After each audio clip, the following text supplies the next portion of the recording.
여호수아서 22장 31절에서 34절 말씀까지 봉독하겠습니다. 제사장 엘리아살의 아들 비느하스가 르우벤 자손과 갓 자손과 므낫세 자손에게 이르되 우리가 오늘 여호와께서 우리 중에 계신 줄을 아노니 이는 너희가 이 죄를 여호와께 범하지 아니하였음이니라. 너희가 이제 이스라엘의 자손을 여호와의 손에서 건져내었느니라 하고 제사장 엘리아살의 아들 비느하스와 지도자들이 르우벤 자손과 갓 자손을 떠나 길르앗 땅에서 가나안 땅 이스라엘 자손에게 돌아와 그들에게 보고하매 그 일이 이스라엘 자손을 즐겁게 한지라. 이스라엘 자손이 하나님을 찬송하고 르우벤 자손과 갓 자손이 거주하는 땅에 가서 싸워 그것을 멸하자 하는 말을 다시는 하지 아니하였더라. 르우벤 자손과 갓 자손이 그 제단을 에시라 불렀으니 우리 사이의 이 제단은 여호와께서 하나님이 되시는 증거라 함이었더라. 아멘.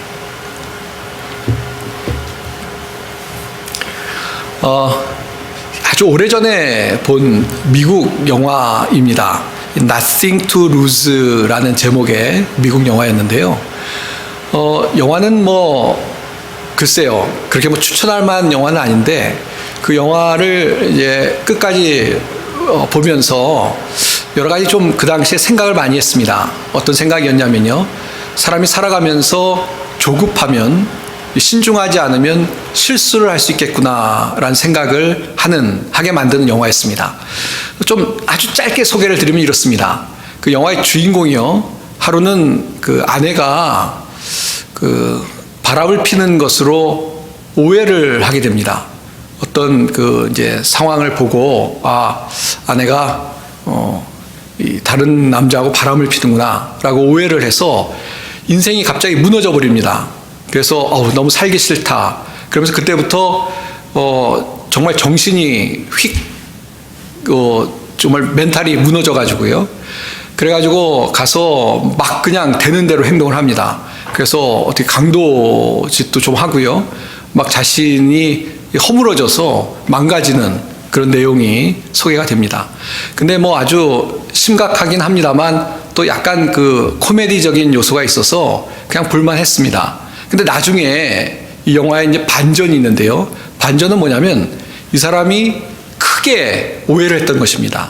그러니까 아내는 바람을 피지 않았고요. 그 아내와 바람을 피던 것으로 생각했던 남자는 사실 처제하고 애인 관계에 있는, 그러니까 그런 어떤 서로 교류하고 방문하는 관계 속에 있었던 그런 상황인데요.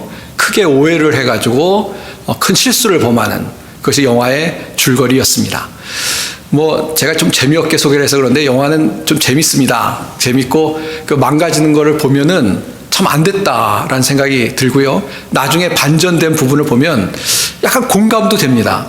뭐가 공감되냐면 우리가 살아가는 동안 굉장히 조급해가지고요. 그리고 어떤 오해를 해가지고 사실 그럴 필요가 없는데, 그래서 또 안 되는데 뭔가 조급함 때문에 판단을 빨리 내리고, 그래서 잘못된 판단을 내려서 사람들 사이에도 그 오해 때문에 서로 상처를 주기도 하고, 또 자신도 굳이 그럴 필요 없는데 시간을 낭비하거나 또 극단적인 경우에는 아주 큰 화를 당하는 경우가 있다라는 생각을 정말 영화를 보면서 이렇게 좀 곰곰이 생각할 수 있는 기회가 되었습니다. 그렇지 않습니까?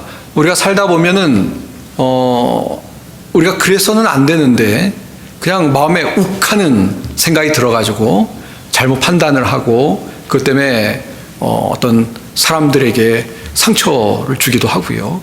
또 나 자신을 그렇게 해서는 안 되는데 자신을 파괴하는, 또 자신의 어떤 삶이나 시간이나 어떤 관계나 어떤 자신의 일들을 그릇되게 해서 손해를 보는 경우가 우리 삶에 왕왕 있다라는 생각을 갖게 됩니다. 전에 한번 말씀드렸습니다만 제가 케냐에 사역할 때 교회 직원들이 좀 있었습니다. 그런데 그 직원들을 관리하는 것이 참 어려운 일이라는 것을 아주 뼈저리게 느꼈습니다. 모든 직원들이 다 성실하고 합니다만 그 중에는 좀 불성실한 직원도 있고요.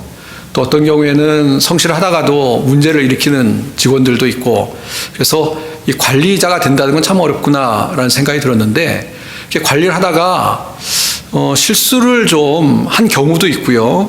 또 어떤 경우에는 제가 어떤 상처를 받은 경우도 있는데, 하나만 좀 간략하게 소개를 드리면, 운전기사가 있었는데 이 기사가 새벽 기도에 성도님들을 데리러 가야 되기 때문에 그 교회 컴파운드라고 저희가 얘기하던데요. 교회 안에서 숙소에서 잠을 잤었습니다. 그러니까 새벽에 일찍 나가야 되기 때문에 잠을 잤던 것인데요. 근데 이 어떤 어려움이 있었냐면, 그 숙소가 있었는데요. 그 숙소에 그 기사만 이제 잠을 자고 다른 사람은 그 숙소를 사용하면 안 되는 것이 원칙이었습니다. 뭐 여러 가지 이유가 있습니다만 어떤 보안의 문제도 있고 그렇기 때문에 그렇게 했었는데요. 근데 하루는 그 숙소에 이제 제가 아침에 이제 새벽기도 하고 그 사택이 거기 있어서 들어가는데 숙소에서 웬 모르는 사람이 나오는 겁니다. 그러니까 그 기사가 아니고, 그래서 깜짝 놀랐죠. 다른 것이 아니고 여러 가지 이유가 있습니다만 어쨌건 간에 그 보안에 이제 신경을 써야 되는 상황이었기 때문에 모르는 사람이 나와서 좀 이게 무슨 일인가라는 궁금한 마음이 들었습니다. 그래서 알아봤더니, 다른 직원에게 물어봤더니 그 운전기사의 아들이라는 것입니다. 그래서 순간적으로 뭔가 이 기사한테 이야기를 하고 좀 야단을 쳐야 되겠다라는 마음이 들었습니다. 그러니까 제 생각에 뭐냐면 조급했던 것이죠. 이 분명히 밤에 와서 잔 거구나. 이 새벽에 가는 거 보니까 밤에 와서 이 잠을 자고 그 교회 안에 그 룰을 직원으로서 지켜야 될 룰을 어긴 것이구나라는 생각이 들었던 것입니다. 그래가지고 왜 그런지 모르겠어요. 평소에 그 기사를 별로 제가 그렇게 미워한 건 아닌데, 좋은 직원이라고 생각했었는데, 제가 이제 뭐 그때 부부싸움을 한 것도 아닌데 제가 아무튼 좀 마음이 심란했던 것 같습니다. 그래가지고 딱 어깨에 이제 손을 딱 얹고 집합하려고 했는데, 그래도 그때 하나님이 참 저를 지켜주신 것 같아요. 이제 직원들 좀 야단쳐야 되겠다, 군기를 잡아야 되겠다는 생각이 불현듯 마음에 들었는데, 지금 돌이켜보면 나쁜 마음을 누가 준 것 같아요.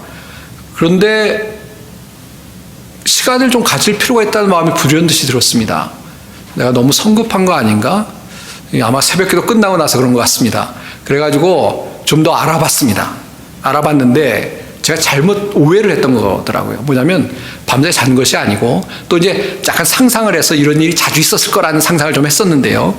근데 알아보니까 그런 일 자주 있지도 않았고요.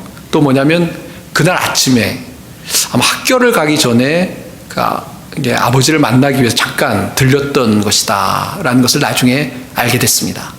그래가지고 이 직원들 다 집합 안 시킨 게 다행이다 라는 생각이 들고요. 큰 실수를 할 뻔했다. 이 목회자가 잘 알지도 못하고 성급하게 그리고 또 어떤 그런 일이 있어도 서로 나중에 생각해 보니까 별거 아니더라고요. 그런 일이 있어도 다 이유가 있겠지, 사정이 있겠지 생각하고 감싸고 좀 양보하고 그러는 게 이 목회자가 해야 될 일인데, 잘못하면 어떻게 보면 저의 미숙함, 영적으로 부족한 것이 드러날 뻔했다라는 생각이 들어서 하나님께서 잘 막아주셨다라는 생각이 들었습니다. 왜 말씀을 드리냐면, 그때 제가 성급했더라면 아마 직원들이 눈살 좀 찌푸렸을 거예요. 찌푸렸을 것이고, 제 스스로가 나중에 참 민망하다라는 생각이 들었을 거라는 생각을 해보게 됩니다. 이것은 뭐 별거 아닌데요. 별거 아닌 일이 아닌 정말 더 큰 일도 많죠. 실제로 화내고 분내고 잘 알지도 못하면서 막 정죄하고 그래가지고 깨어지는 관계들이 얼마나 많은가.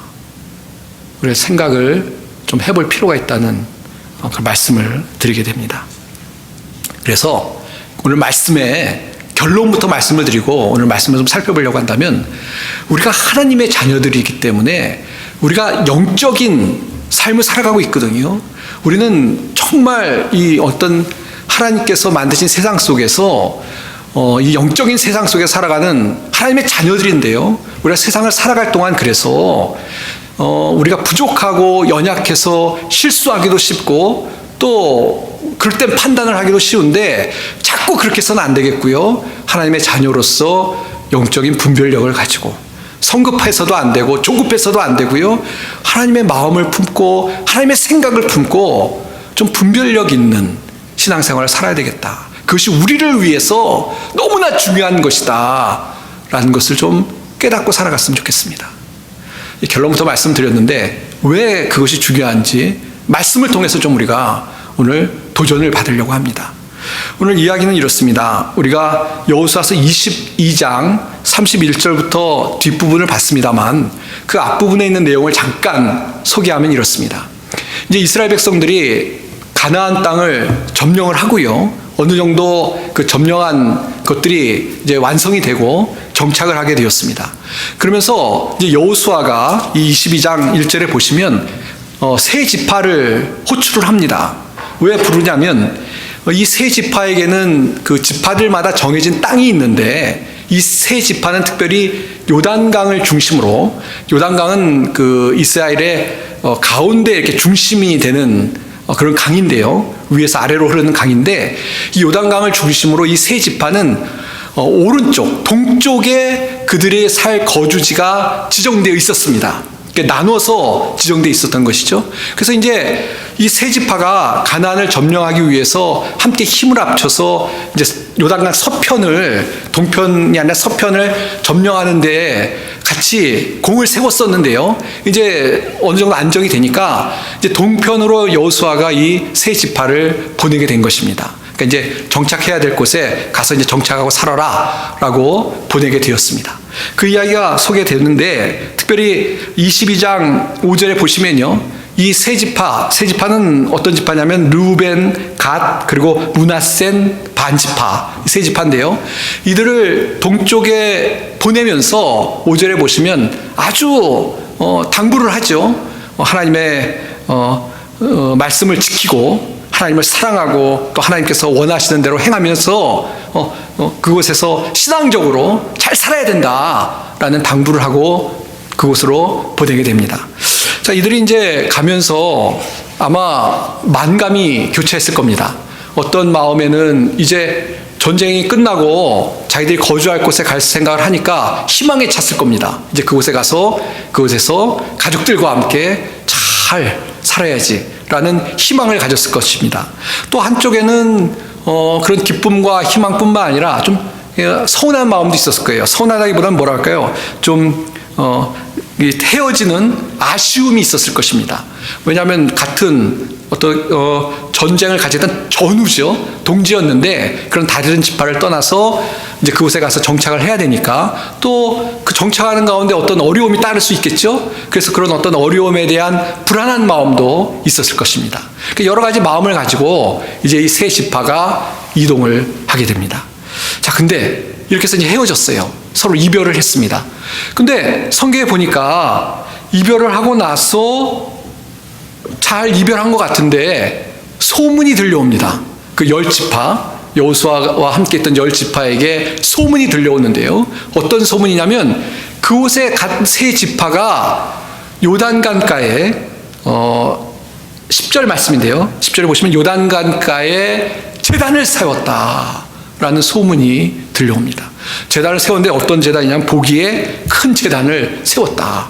뭐 적당한 것도 아니고 아주 큰 제단을 세웠다는 그런 소문이 들려옵니다.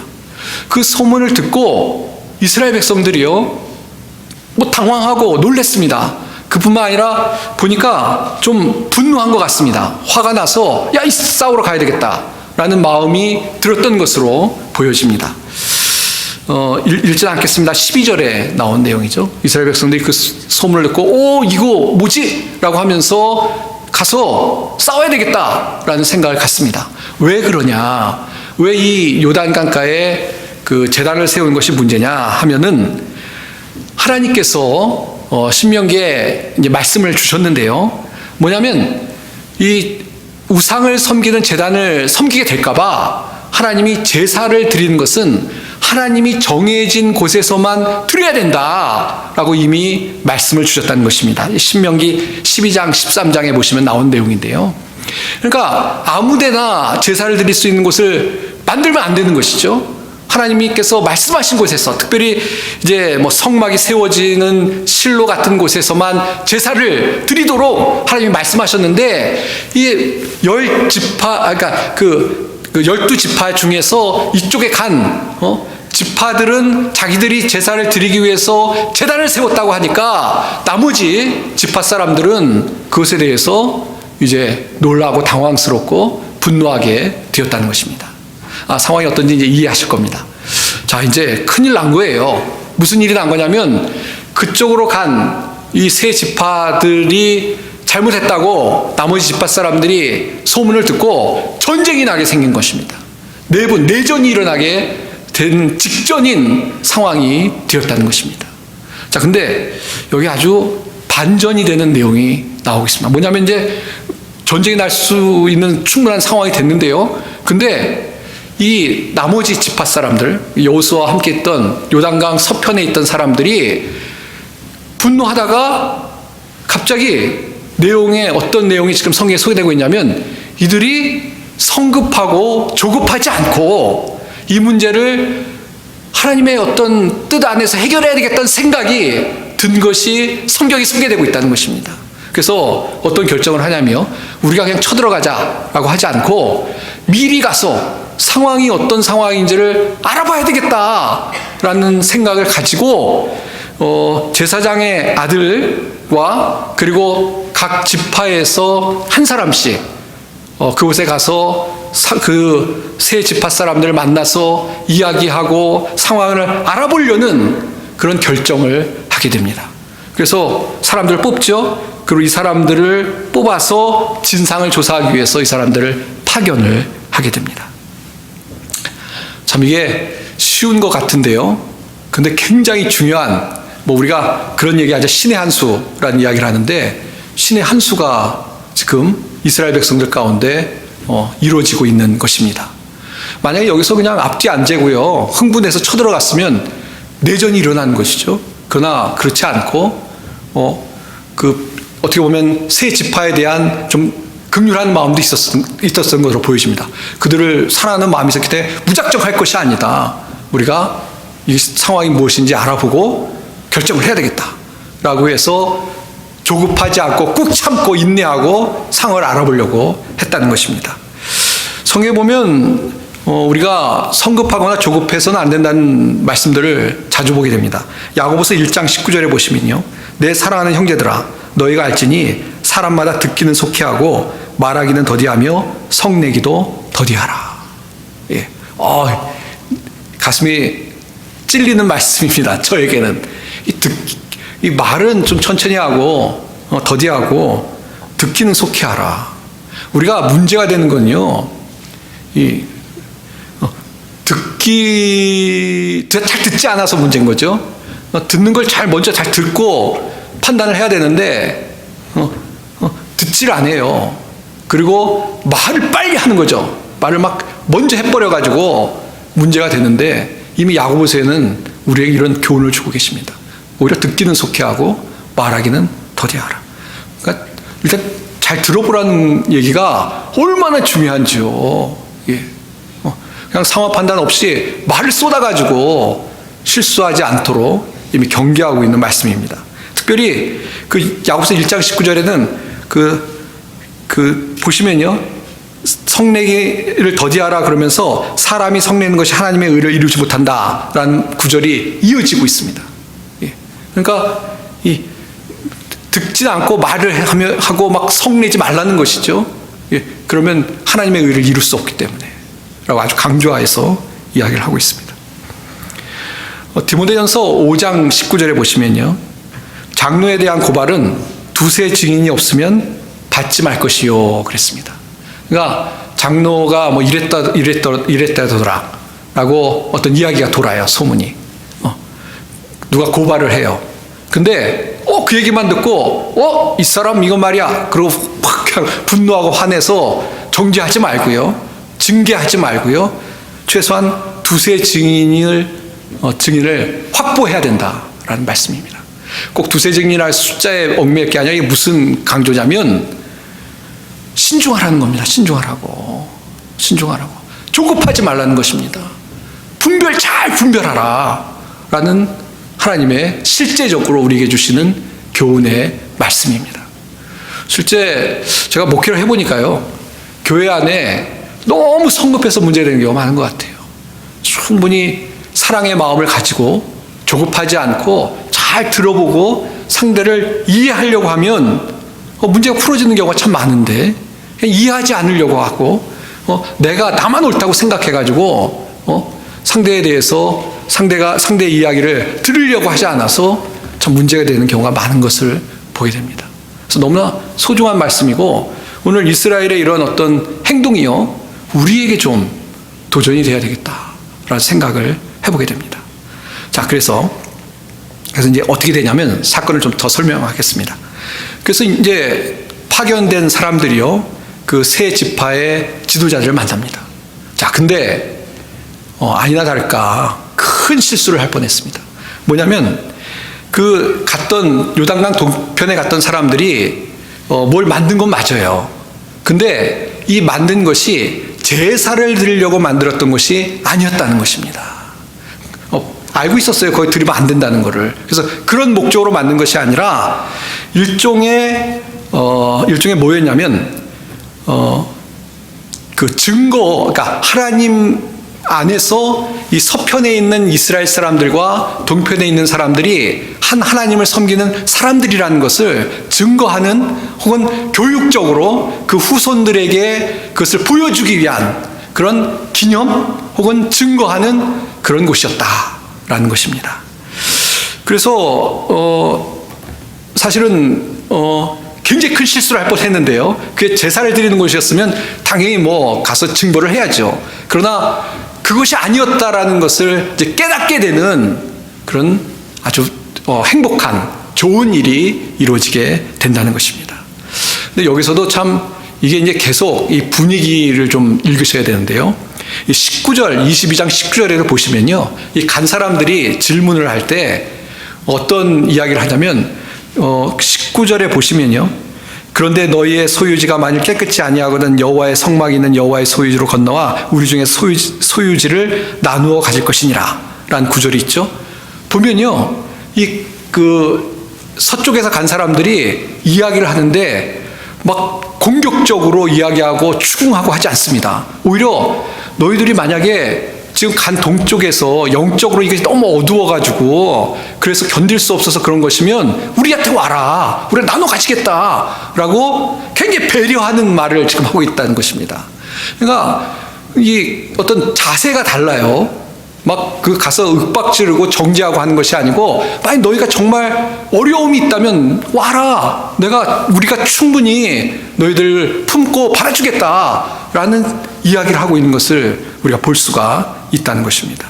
어떤 구체적인 배려 속에서 이야기가 진행된 것이죠. 굉장히 사려 깊고 신중하고 한 모습들이 이 서쪽에서 간 사람들에게 있었다는 것입니다. 또 사실 이 서쪽에서 간 사람들이 동쪽에 간 지파들에게 가서 이런 이야기를 했을 때 또 이 동쪽에 있었던 세 지파 사람들도 그래요. 성경을 보시면요, 흥분하거나 막 기분 나빠하거나 그러지 않은 것으로 보여집니다.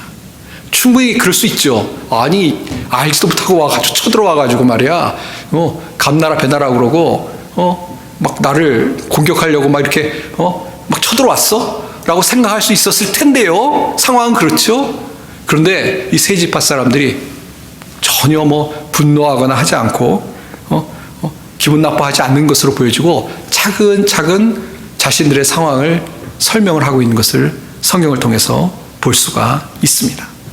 그러니까 어떤 신중함, 분별력, 영적인 신중함과 분별력을 가지고 양쪽 이스라엘 사람들이 잘 문제를 해결하고 있는 그런 모습을 우리가 볼 수가 있다는 것입니다.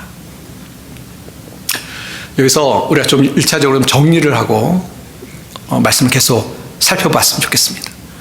우리가 지금 계속 살펴보는 것이 뭐냐면요, 우리가 신앙생활 하는데요, 어떻게 신앙생활 할 것이냐라는 지금 하나님의 말씀을 통해서 도전을 우리가 받고 있습니다. 우리가 신앙생활 하는데요, 그냥 하나님의 자녀이면 어떠한 태도와 어떠한 생각과 어떠한 행동을 해야 되는 것이냐라는 것에 대해서 우리가 생각해 보고 있습니다. 근데요, 지금 우리가 말씀을 통해서 보지만 정말 영적으로 신중하고 조심하고 또 그렇기 때문에 하나님의 마음을 품고 하나님이라면 어떻게 하셨을까라는 마음을 품고 행동하는 것이 얼마나 중요하냐, 지금 이스라엘 백성의 모습을 통해서 우리가 도전을 받을 수가 있다는 것입니다.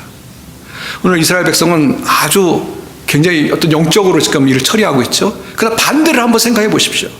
그냥 자기만 옳다고 생각하고 그냥 성급하게 잠깐 들은 것만 가지고, 특별히 이 사탄이 우리 관계를 해치려고 모함하고 이간질을 하는데, 그 이간질할 때 그냥 한번 듣고 사탄의 음성에 속아가지고요, 그래가지고 그냥 울끈불끈하고 상대를 정죄하고 무시하고 판단하고 비판한다면 올바른 관계가 이루어지겠습니까? 아마 이스라엘 백성도 와장창 무너졌을 겁니다. 그러나 그게 옳은 것이 아니고, 다시 한번 강조드립니다만, 우리가 영적인 분별력을 가지고 신중하게 살아갈 때 오히려 이제 말씀 보겠습니다만, 이스라엘 백성 가운데 전쟁도 없이 화평이 있었던 것처럼 우리의 삶에도 하나님의 뜻이 이루어질 줄 믿습니다. 예.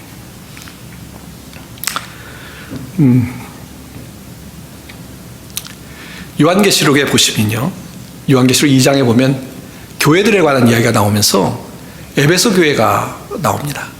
근데 그 에베소 교회는 칭찬을 듣는데, 뭐로 칭찬을 듣냐면, 너희가 그 악한 자들을 용납하지 않고 자칭 사도라는 이 거짓에 대해서 잘 그것을 드러내고 잘 어떤 신앙을 지켰다라는 칭찬을 합니다. 근데 에베소 교회가 칭찬을 받아요. 근데 동일한 그 칭찬을 받는 교회가 또 책망을 받습니다. 뭐로 책망받는지 기억나실지 모르겠네요. 뭐로 책망받냐면, 아주 우리가 많이 사용하는 말인데요, 너희는 처음 사랑을 버렸다 라고 하면서 책망을 받습니다. 이 구절을 그 많은 분들이 해석할 때 뭐라고 해석하냐면, 에베소 교회가요, 이 전투적인 교회였던 것 같습니다. 그냥 거짓 또 악한 사람들에 대해서 아주 전투적으로 잘 싸웠던 교회로 보여집니다. 그래서 신앙의 어떤 순수함, 그걸 지켰어요. 근데 문제는 뭐냐면, 그러다 보니까 너무 전투적이어가지고요, 사랑이 없는 거예요. 너무 냉정한 거예요. 그래서 사랑을 버렸다, 처음 사랑을 버렸다라고 해석하는 해석이 맞다고 생각합니다. 뭐 하나님에 대한 사랑을 버렸다는 것이 아니고 굉장히 냉정해진 거죠. 뭐 냉철한 건 좋습니다만 그러다 보니까 차가운 거예요. 그래서 처음 사랑을 버렸다라고 책망을 들은 것으로 보여집니다. 우리가 이 신앙생활하면서 하나님의 진리의 말씀을 붙잡고, 또 특별히 그 진리의 말씀을 거스르는 거짓에 대해서 강력하게 대항하는 것은 중요합니다. 그러나 동시에 우리 마음이 그것 때문에 차가워진다면 또 다른 균형을 잃어버리고 또 중요한 것을 잃어버리는 것이라고 생각합니다. 이 왜 말씀을 드리냐면, 우리 신앙생활 하는데요, 우리가 올바른 진리를 수호한다는 것 참 중요합니다. 그러나 진리를 수호한다고 내가 이야기하면서 그것 때문에 오히려 내 마음이 각박해진다면 그것은 굉장히 중요한 것을 잃어버리는 것이죠. 무슨 이야기냐면, 이 말씀을 드리려고 그러는데요, 저도 그런데요, 믿는 분들이 가장 문제가 되는 것이 무엇이냐, 이 율법적인 데 문제가 있다고 생각합니다. 뭐냐면 자꾸 교회 안에서도요, 또 성도들끼리도 우리가 구원을 은혜로 받았는데 은혜롭게 생활하지 않고 자꾸 율법적으로 사는 거예요. 그래서 그 표시가 뭐냐면 자꾸 정죄해요. 자꾸 이 조금만 뭔가 부족한 것이 보이는 사람을 향해서 막 그냥 정말 막 몰려들어서 물고 헛뜯고 무너뜨리려고 하는 그런 모습들이 있다는 생각이 듭니다. 그래서 자꾸 긍정적이고 좋은 것을 안 보고 부정적인 것을 생각하고 부정적인 걸 보고 비판하려고 하는 그런 모습들이 율법적인 모습인데 그런 모습들이 참 많다. 그냥 가슴 아플 때가 많습니다. 그런데 우리가 구원받은 건 율법으로 받은 것이 아니라 은혜로 받았죠. 하나님이 만약에 우리의 의를 가지고 우리를 구원하시겠다고 했다면 제가 감히 말씀드리는데 여기 한 사람도 구원받을 사람이 없습니다. 의는 없나니 하나도 없기 때문에. 그래서 감사하게 은혜로 구원을 받았습니다.